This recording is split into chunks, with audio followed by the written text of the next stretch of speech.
Greater Hyderabad municipal corporation దేశంలోనే పెద్ద కార్పొరేషన్లలో ఒకటి. వేలాది కోట్ల రూపాయల బడ్జెట్, కోటి మందికి పైగా జనాభా.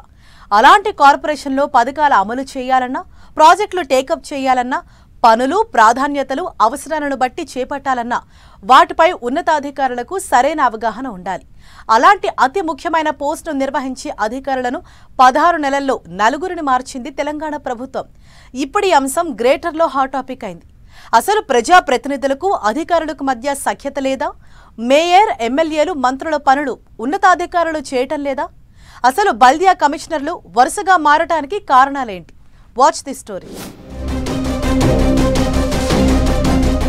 16 నెలల్లో నలుగురు కమిషనర్లు. ఇది మన జీహెచ్ఎంసీ పరిస్థితి అన్న టాక్ తెలంగాణ రాజకీయ వర్గాల్లో వినిపిస్తోంది. హైదరాబాద్ నగరాభివృద్ధికి జీహెచ్ఎంసీ అనేది గుండెకాయ లాంటిది. అలాంటి జీహెచ్ఎంసీలో పట్టుమని 16 నెలలు కూడా కాలేదు, అప్పుడే నలుగురు కమిషనర్లు మారారు. దీంతో నగరాభివృద్ధి కొంత కుంటుపడుతోందన్న టాక్ రాజకీయ వర్గాల్లో వినిపిస్తోంది.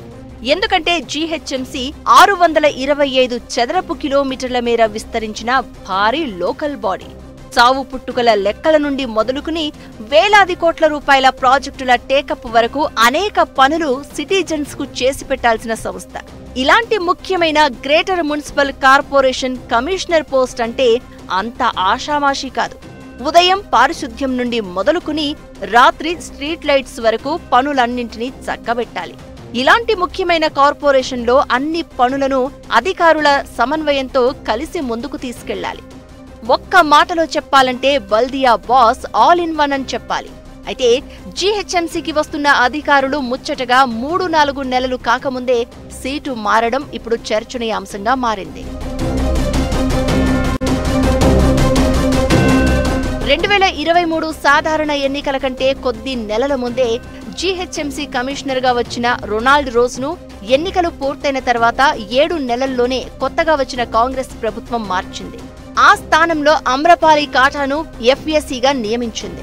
2 నెలలు ఎఫ్ఎస్సీగా కొనసాగించి ఆ తర్వాత పూర్తి స్థాయిలో మరో 2 నెలలు అవకాశం కల్పించింది.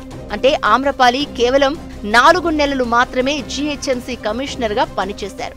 ఆ తర్వాత ఆమె ఏపీకి వెళ్లిపోవడంతో ఆమె స్థానంలో ఇలంబర్దిని గ్రేటర్ కమిషనర్ గా నియమించింది ప్రభుత్వం. జీహెచ్ఎంసీలో రిపోర్ట్ చేసే కంటే ముందే జార్ఖండ్ ఎన్నికలకు కేంద్ర ఎన్నికల కమిషన్ కేటాయించడంతో జార్ఖండ్ నుండే నెల రోజుల పాటు గ్రేటర్ పరిస్థితిని చక్కబెట్టారు జీహెచ్ఎంసీ కమిషనర్ గా ఉన్న ఇలంబర్ది. 2024 నవంబర్ 14 నుండి పూర్తిస్థాయి బాధ్యతలు తీసుకున్న ఇలంబర్ది కేవలం 5 నెలల్లోనే మళ్లీ ట్రాన్స్ఫర్ అయ్యారు. ఇప్పుడు ఇలంబర్ది స్థానంలో ప్రభుత్వం ఆర్వి కర్ణన్ ను జీహెచ్ఎంసీ నూతన బాస్ గా నియమించింది. జీహెచ్ఎంసీపై పట్టు సాధిస్తున్న తరుణంలో ఈ విధంగా 4 నెలలకు ఒకసారి కమిషనర్లను మార్చడంతో పాలన గాడి తప్పుతుందన్న వాదనలు గ్రేటర్లో వినిపిస్తున్నాయి. మొదట్లో రొనాల్డ్ రోజ్ జీహెచ్ఎంసీపై పట్టు సాధించి అనేక పనులను వేగంగా కంప్లీట్ చేసే తరుణంలోనే ఆయన ట్రాన్స్ఫర్ కాగా, తాజాగా ఇలంబర్ది కూడా బదిలీ కావడం చూస్తుంటే బల్దియా పాలన ఏడాది కాలంగా 3 అడుగులు ముందుకు 2 అడుగులు వెనక్కి అన్న చందంగా తయారైంది. ఇటీవలి కాలంలో జీహెచ్ఎంసీలోని అనేక అక్రమాలపై ఫోకస్ చేశారు ఇలంబర్ది. ఉన్నతాధికారులందరూ పనుల్లో ఉండేటట్లు ఆయా విభాగాల్లో ఉన్న లోపాలను గుర్తించి వేగంగా సిటిజన్స్ కు సేవలు అందేలా ఆదేశాలు జారీ చేశారు. ఒక్కొక్క విభాగంలోని లోపాలను గుర్తించి వాటిలో జరిగిన అక్రమాలపై విజిలెన్స్ విచారణలు కూడా చేయించారు. ఇంజనీరింగ్ విభాగంలో పలు సర్కిళ్లలో పనులు కాకుండానే బిల్లులు చెల్లించారు అన్న ఆరోపణలపై విచారణ జరిపించారు. అందులో కొన్ని అంశాల్లో అక్రమాలు జరిగినట్లు గుర్తించిన కమిషనర్ చర్యలకు ఉపక్రమించే తరుణంలోనే తాజాగా ట్రాన్స్ఫర్ అయ్యారు.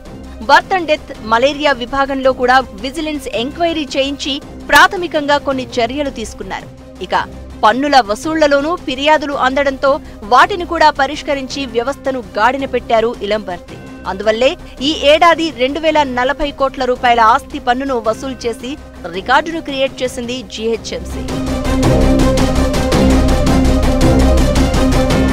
రొనాల్డ్ రోజ్, అమ్రపాలి, తాజాగా ఇలంబర్ది జీహెచ్ఎంసీ కమిషనర్లుగా పాలనపై ఫోకస్ పెట్టి తమదైన ముద్ర వేసే సమయంలోనే వారిని మార్చివేస్తూ ఉండడం కారణంగా బల్దియా పాలన గాడిన పడే పరిస్థితి లేకుండా పోయింది.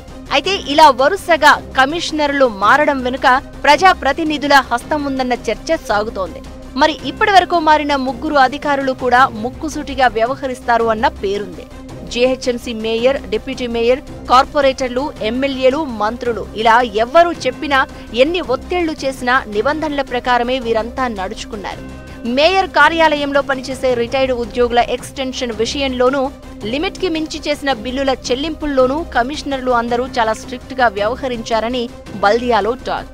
ఇక ఉద్యోగుల ట్రాన్స్ఫర్స్ విషయంలోనూ, నిబంధనలు పాటించని నిర్మాణాల ఆక్యుపెన్సీ సర్టిఫికెట్ల జారీ విషయంలోనూ నగర ప్రజాప్రతినిధుల మాటలు బేఖాతరు చేశారన్న వాదనలు ఉన్నాయి. మేయర్ కార్యాలయంతో పాటు ప్రజాప్రతినిధుల విషయంలో కొనసాగిన గ్యాప్ వల్లే కమిషనర్లు మారుతున్నారా అనే అంశానికి బల్దియా ప్రధాన కార్యాలయంలో అవును అనే సమాధానం వస్తుందన్న టాక్ వినిపిస్తోంది.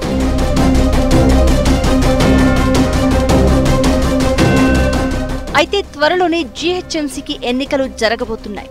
ఇలాంటి సమయంలో ముక్కుసూటిగా ఉండే ఇలంబర్తిని ట్రాన్స్ఫర్ చేసి ఆర్వి కర్ణన్ను నూతన కమిషనర్ గా నియమించడం వెనుక ఏదో మర్మం ఉందనే చర్చ జోరుగా సాగుతోంది.